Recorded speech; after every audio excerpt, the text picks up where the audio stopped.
We're looking on Nun Dalet on the left column, and we had the Kal V'chomer of Rav Shimi, that Shabbos is overridden by Avoda, like the Korban Talmud on every Shabbos, and Ritzicha overrides the Avoda. So certainly, Ritzicha would override the Shabbos. That was the Hamina before the Chol Moshel Seichel. So the Kal V'chomer is from the fact that Ritzicha overrides Avoda. If it overrides Avoda, certainly it should override the Shabbos, because in the hierarchy, Avoda is more Chomer than Shabbos. And since Ritzicha overrides Avoda, certainly it should override the Shabbos.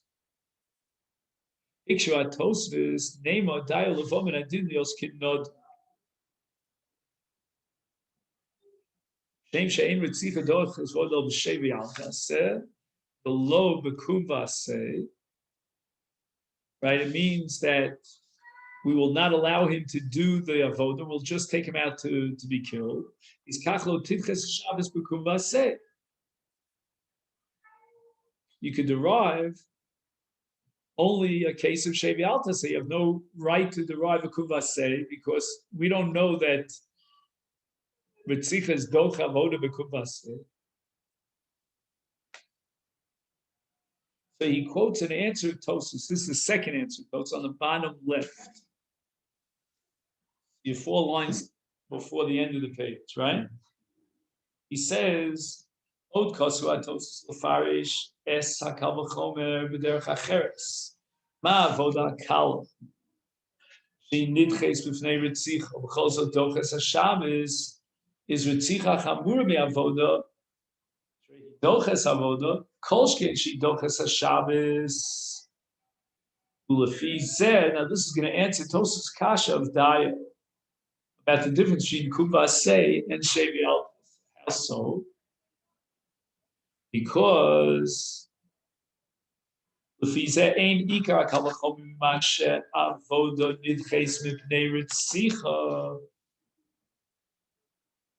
not from the fact that we're comparing avoda to ritzicha, because there avoda is not really docha ritzicha. I mean, it pushes it off, but there's no active violation of the avoda. Ella, but what's the basis of the Kal V'chomer on the top here, the next page? Mikach she'avoda docha Shabbos. If avoda overrides the Shabbos, which is b'kum vaseh, then how much more so should ritzicha override the Shabbos? Ma avoda nidches mipnei ritzicha. In other words, why do we introduce the element of the equation that you push off the avoda for the sake of ritzicha? That's only a general proof to establish that ritzicha is more chomer than avoda. So fize ein mokom lahakshos. Now Tosfos kasha falls off. Midin dayo levom and adin lios kinod. Sharei einon machmirim b'dover and milmad shritzicha me'asher b'melamed shehu avoda. Shekein gam avoda docha Shabbos b'kum vaseh. In other words, in the Havamina, we thought that we're going to be machmir and derive from the fact that ritzicha overrides avoda. Certainly, it should override the Shabbos. But then you're going to ask me, it only overrides ritzicha, overrides avoda, but shevi altas. So now we're saying something totally different.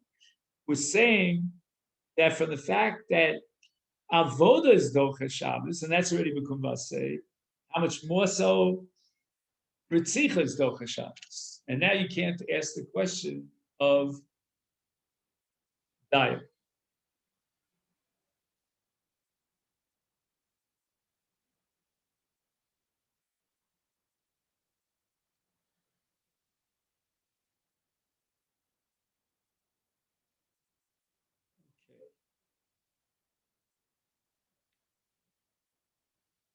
So let's put this on the side. We want to come back to Nun Hey.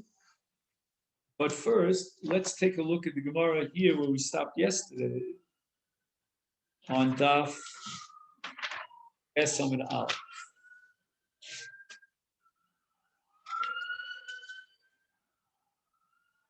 So a very quick review of what we did yesterday. We're trying now to support the svara of Yibum overriding Achos Ishto, which stop meaning for a little, based on the principle of Hol V'Ishtrei Ishtrei. Now, where do we find this principle of Hol V'Ishtrei Ishtrei? We're talking about a Mitzorah. After his 8 days, he's already been Tovel and a Tvilah Shnia, and he's already had Hariv Shemesh, so it's nighttime going into the next day, but he has not yet brought his kapar, his karban osha. And now he has to bring his karban osha on Erev Pesach. Why? Because until he brings his karban osha, he's called a mechusa kapara, and he's excluded from karban Pesach. Okay, so far so good.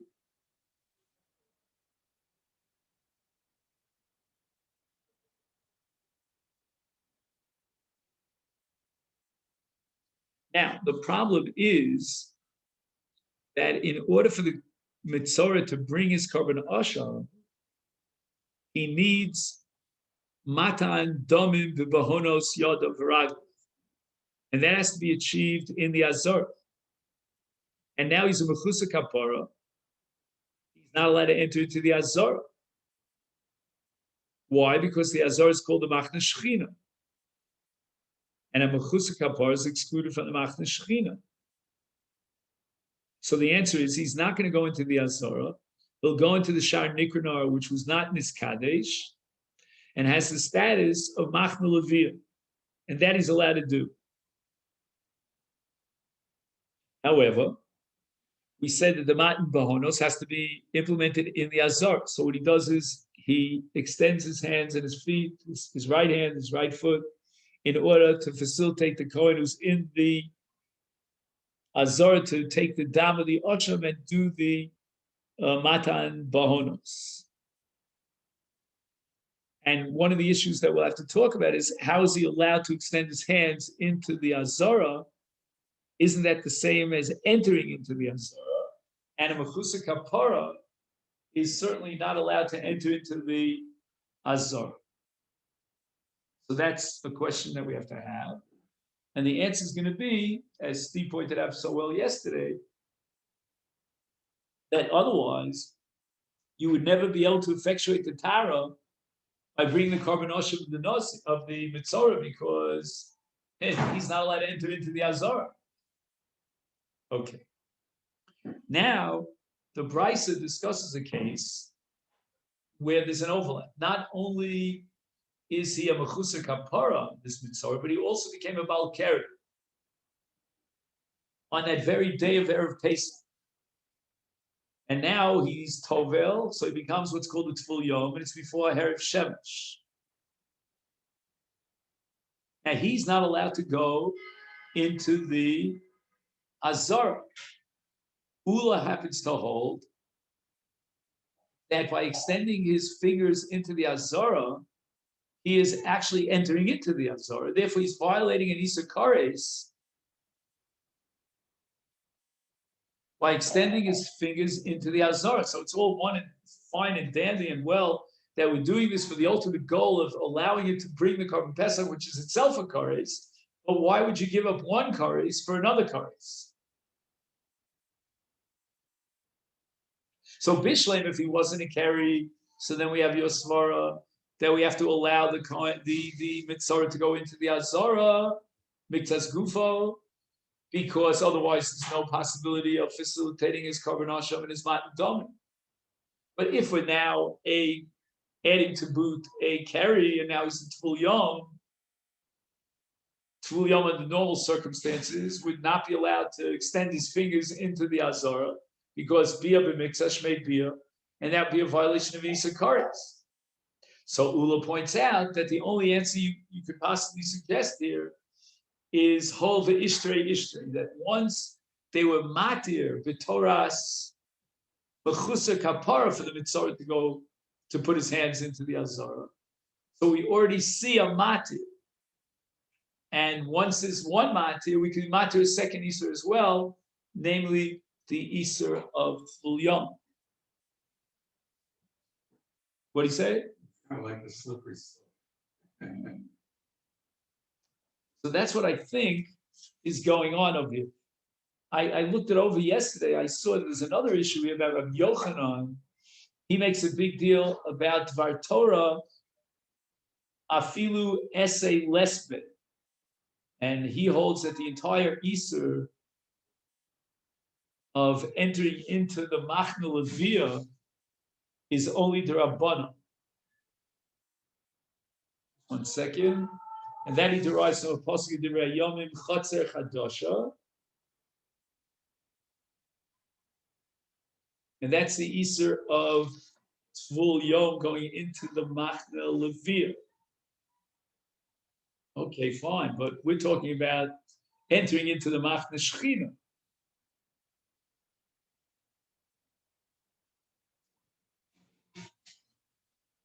So again, the Torah was matir entering into the Machna Shechina, a heter that's generated by Tumas Mitzorah, because again, he has no other possibility of being Matayr himself. How do we know that even if we add Tumas Keri to boot, we're going to have to add a whole nother additional matir, that the Torah was matir a Balkeri to go into the Azor. Now, the assumption is that when we talk about the Azor, which is the Machna Shechina, then entry into the Machna Shechina to the Azor would generate a Chiv Karetz. So why do you prefer to look aside and be matir the Isur Karetz of a Balkari entering into the Azor for the sake of the Korban Pesach, which is an Isur Karetz? So you have one Karetz against another Karetz. I mean, as far as Mitzvah is concerned, he's also not allowed to enter into the Azor, but the Torah was matir by requiring Matan Bahonas. Yeah, we're not going to let him go into the Azor. We'll let him put their fingers into the Azor. So we tried to be mamayit, to limit it as much as we can. And yesterday we wanted to suggest, and I think you could probably find sources for this, that the Isser of putting his hands into the Azor is not as chamur as the Isser of his walking into the Azor.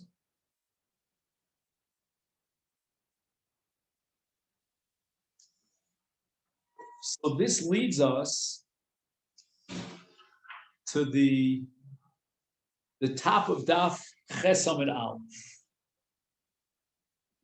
And the Gemara is now going to question the analogy between Hol Istre in the case of Tzoras Keri and the case of Hol Istre in the case of Eishes Ach and Achos Ishta.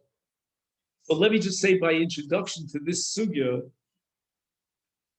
which prohibition came first? Meaning chronologically, sequentially, which one of the following two Isurim emerged first? Was it Tumas Keri, allowing a Balkeri to enter into the Azara, or Tumas Mitzorah? Tumas Mitzorah. Because the Mitzorah became Mitzorah 8 days earlier. He only became a Balkeri today, which happens to be the 14th of Nisan on Erev Pesach. So if you ask me which Isur came first, the Isur of the Mitzorah, the Isur of Balkeri, clearly the Isur of Mitzorah came first. And if that be the case, then the Heter also came first. Because built into that Isur is a Heter that when he's ready on the 8th day to bring his Korban Asham, and he's a Mechusa Kapar, he needs the Kapar of the Asham, we're going to allow him to override the Isur of Shilua of Bias Azar, Bias Machna Shechina. Then on that day, the 8th day of his Saras, he saw a Keri. And now we have an additional Isur that we're piling up on top of the first Isur. that a Balkari who's in full Yom is not allowed to enter into the Azara. And Hov Ishrei means that the second Isser will lend itself, so to speak. We can slap down the same matir, the same heter that we did for the first Isser. But that's only because we have a first Isser and then a second Isser. Now, let's talk about two brothers getting married. So the first brother, he's unfortunately going to die without children. He gets married. Then the second brother gets married to this man's wife's sister, to his brother's wife's sister. So then everything works out beautifully, right? Because then we're going to say that whole Ishrei, because we'll give them names. Let's say when Reuven got married to Rivka, let's call her, there already was a matir for Shimon if Yibum will arise to marry Rivka, the wife of Reuben, his older brother. Now, Shimon marries Rivka's sister, Rachel. And now Rivka is, in addition to being Ashes Achiv, because she was married to his brother Reuven, she's also the sister of his wife, Rachel. So Rivka now has a double erva stance. But which Iser erva emerged first? Immediately when Reuven married Rivka, the Iser upon Shimon of having an erva relationship with Rivka emerged. And again, you could say perhaps that built into that Iser is already a heter. But that heter is exclusive to Achos Teishis Achim. Now, Shimon marries Rachel. Correct? Just 1 second. In this case, right. So Bishlam, the Tanakh, right? So this is good. Why? Because since the matir of Ashes Ach emerged earlier, prior, now we can extend it when we add a tag on of another erva, meaning Achos Ish. But now let's talk about the opposite scenario. Let's say Shimon married Rachel before Reuven married Rivka. So already at the moment that Shimon married Rachel, there was an erva relationship between Shimon and Rivka. Now you add on another erva because not only is Rachel Achos Ishto of Shimon, now she becomes Ashes Achiv when Reuven marries Rivka. But can the Iser of Ashes Ach, which now lends itself to heter with Yibum, can it sort of retroactively throw or cast a heter on the first Iser? In the case of Mitzorah, there was a first Iser of Mitzorah. He's not allowed to enter into the Azor. Now you slap on another Iser because he's a Valkyrie. So you could say that I don't need retroactivity here because I already have the first Iser which lends itself to a matir. Now when the second Iser emerges, then I can extend the heter to the second Iser, meaning the Kvisa, the entrance into the Azora, was muta b'toras mitzorah, and now when you slap on the other Iser b'toras balkari of Mitfulio, then you say Hov Ishtri Ishtri. So the Gemara says, Tenach, Heicha did Nasa Hames. So if Reuven married Rivka, V'achach Nasa Hachai, and then Shimon is going to marry whom? He's going to marry Rachel, that's Reuven's wife's sister. Then you could say, Bigu de Ishtere, Iser Ashes Ach. In other words, the first Iser that was Chal, which was Iser Ashes Ach, because that took place immediately when Reuven married Rivka before Shimon married Rachel, is Iser Ashes, is Ishrei Nami Iser Achos Isha. Ella, but here's the kasha that I want to ask you. Nasa, Chai. Now Chai is Shimon. So Shimon marries Rachel. The Achakach, Nasa Mes, meaning Ruvain marries Rivka. She'isar achos isha kadim. In other words, before we get to the situation of Yavam at all, which is an Isser Veshes Ach, we already have an Isser between the Yavam and this woman, Rivka, of Achos Ishta. So he says that, okay, you could be matir the later Isser that's Eshes Achiv, but who says you can now retroactively graft onto the first Isser that took place, that emerged, namely Achos Isha, a matir, who says that the matir could retroactively go from the second Isser which emerged back to the first Isser. And the Gemara is now of the opinion that you cannot be matir an Isser Ma'uchar, a later Isser that was Chal, and use that matir to be matir an Isser Shekadam. Okay, so until this point, I have shot.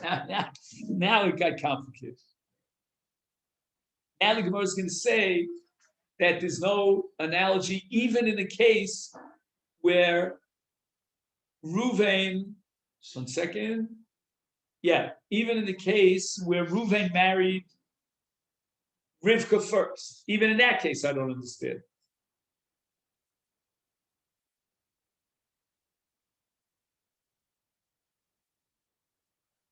So until now, we said that the Isser Mu'uchar could not be matched to the Isser Muktam. Now the Gemara is going to say that even the Isser Muktam can't be matched to the Isser Mu'uchar.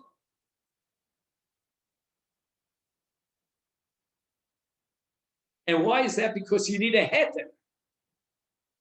See, Rabbosai, until this point, I just want to make this clear. The Gemara is analyzing which Isser came first. Mm-hmm. Now the Gemara wants to know which matir came first. And if you're going to ask the question which matir came first, then it's always going to be the heter on Eshes Achiv that came first. He says, Afilu nasa hames, even if the Isser HaMuktam was Eshes Achiv, because Ruvain married what do we say, Rivka first, before Shimon married Leah or Rachel, is Nami, we still would not apply the principle of hold the Ishtray. Why not? The Teinachecha did Nasa Mes Umes Varak Acher Kach Nasa Chai.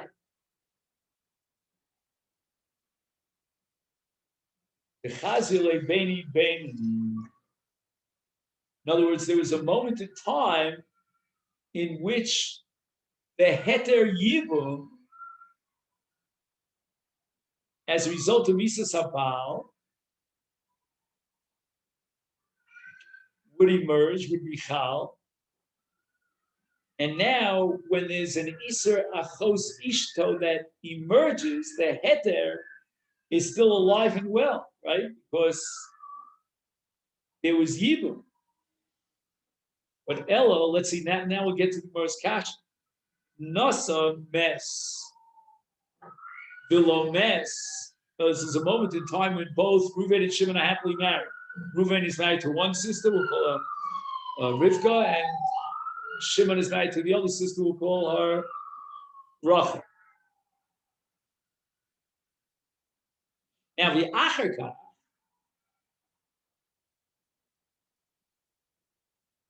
right, okay, so the Acherka Nasa Chai, that's fine. He says we cannot apply whole Ishtray. Why? because lo echazil klal. In other words, you need chazil klal means that you must have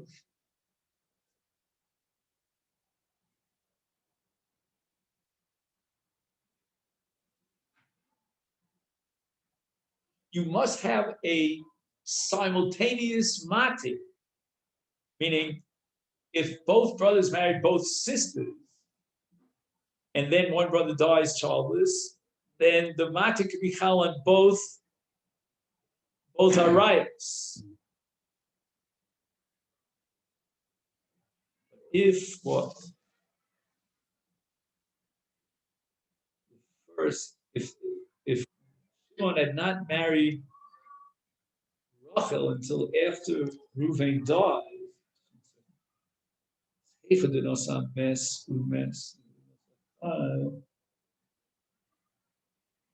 Chazil Beni.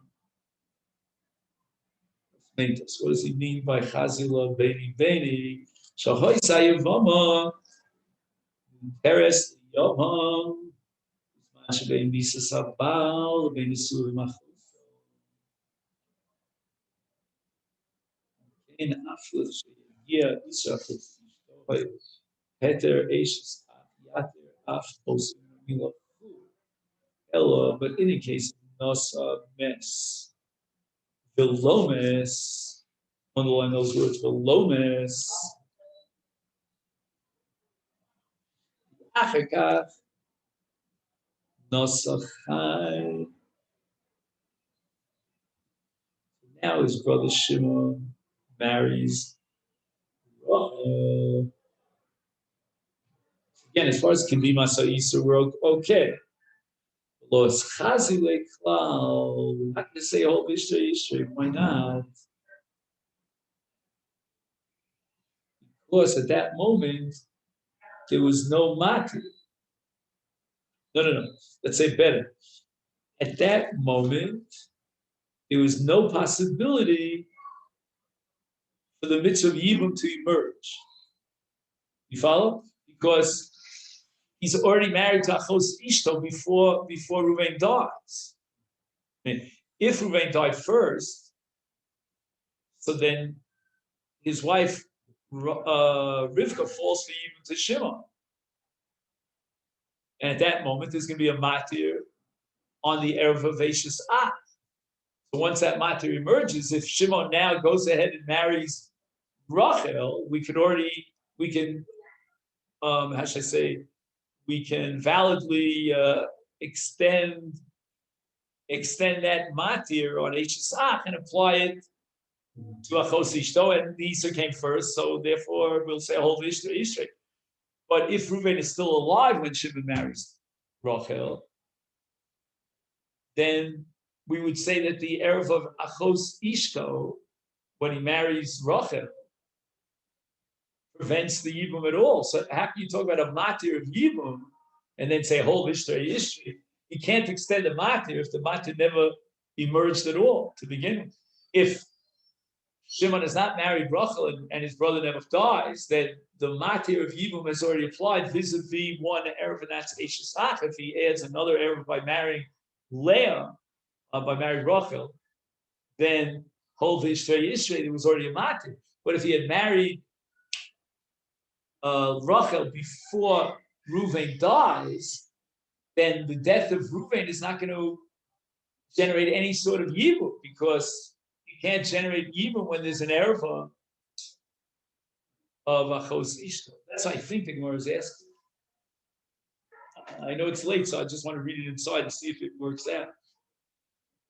It says, Ella Nasa Mes, the Adain Lomes, the Achaka, Nasa Chai. So now they have an overlap of both Reuven and Shimon. They're both alive and well, and they're married to two sisters. Then Reuven talks. So we can't say, "Oh, Yisrael, why not?" To lochazia leklal. I think means that there's no it's not suitable, it's not possible or feasible to have a mitzvah yibum at all. Lo huchalo, he says here, af lo l'regel echad bilvad. He called Meshach Chai. Wow, he has a whole piece. He called Meshach Chai Achiv. Called Meshach Chai Achiv. Yes, he means Ruben's life. Adayin hoisa asur lo midin isur eishes. Shas misoso. Arei he kvar.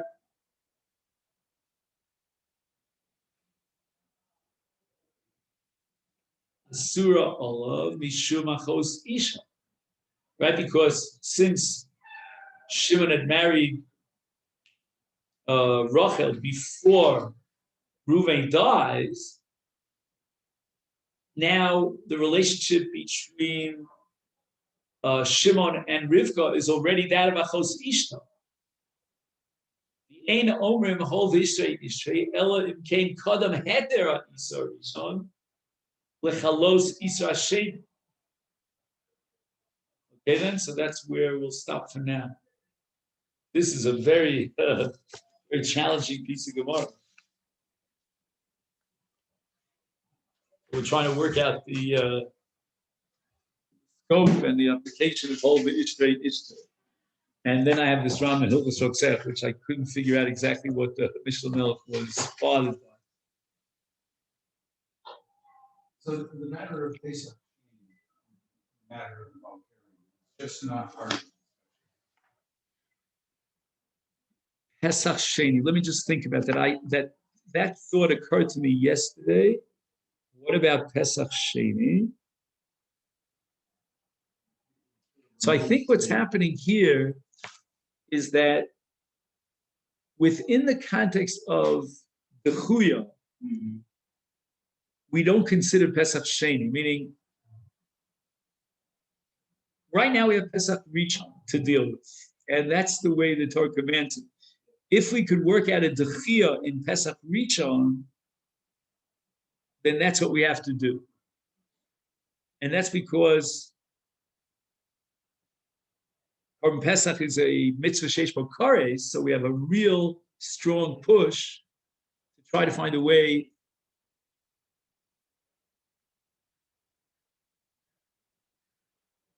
but, we'll have to think about it more.